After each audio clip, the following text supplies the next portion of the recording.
Buggy എങ്ങാണ്ട് ഒരു യോങ്കോ ലെവലിലേക്ക് എത്തിയാൽ നമ്മൾ സമയം നമ്മളിന്ന് നോക്കാൻ വേണ്ടി പോകുന്നത്. സോ ബഗ്ഗിയുടെ കേസ് എന്ന് വെച്ചാൽ ഇതിലൊരു എന്താ പറയുക ഫണ്ണി ആയിട്ടുള്ള കേസ് തന്നെയാണ് ബഗ്ഗിയുടെ കേസ് എന്താണെന്ന് വെച്ചാൽ.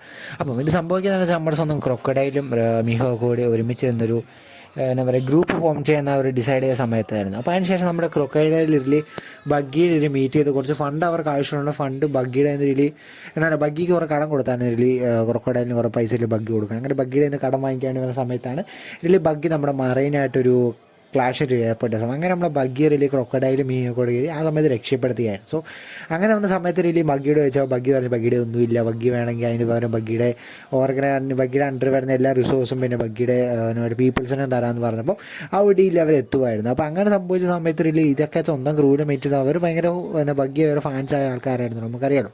സോ അവരെന്നെ ചെയ്യുന്നത് വെച്ചാൽ അവർ ഈ ബഗ്ഗിക്ക് ഒരു പോസ്റ്റർ ഉണ്ടാക്കി. അങ്ങനെ പോസ്റ്ററിൽ ക്രോസ് ഗിൽഡ് എന്ന് പേര് പോസ്റ്റർ ഉണ്ടാക്കി വന്നു. ആ പോസ്റ്ററിൽ കണ്ടുവച്ചാൽ ബഗ്ഗിയുടെ ഒരു ബോസായിട്ടാണ് ആ പോസ്റ്ററിൽ ബഗ്ഗിയറിലേക്കാണ്. അങ്ങനെ ബഗ്ഗിയുടെ അണ്ടർ രീതി നമ്മുടെ മീഹോക്കും നമ്മുടെ ക്രൊക്കഡൈലും വരുന്ന പോലെയായിരുന്നു ആ പോസ്റ്റർ. അങ്ങനെ ആ പോസ്റ്ററിൽ നമ്മുടെ മറൈൻ കാണുന്നു. അങ്ങനെയാണ് ഇതിൽ ബഗ്ഗി ഒരു യോങ്കോ ലെവലിലേക്കാണ്. കാരണം ബഗ്ഗിയുടെ അത്രമാത്രം പവർഫുൾ ആയിട്ടുള്ള ആളാണ് ബഗ്ഗി എന്ന് നമ്മുടെ എന്താ പറയുക നമ്മുടെ മറൈനൊക്കെ വിചാരിച്ചു. അങ്ങനെ ബഗ്ഗിയുടെ ഒരു ബൗണ്ടി വല്ലാണ്ട് അങ്ങ് ഉയർത്തി ബഗ്ഗി ഒരു എംബറാക്കിയതിൽ നമ്മുടെ സീറ്റ് ആക്കുമായിരുന്നില്ല നമ്മുടെ മറൈനെ ചെയ്തിരുന്നത്.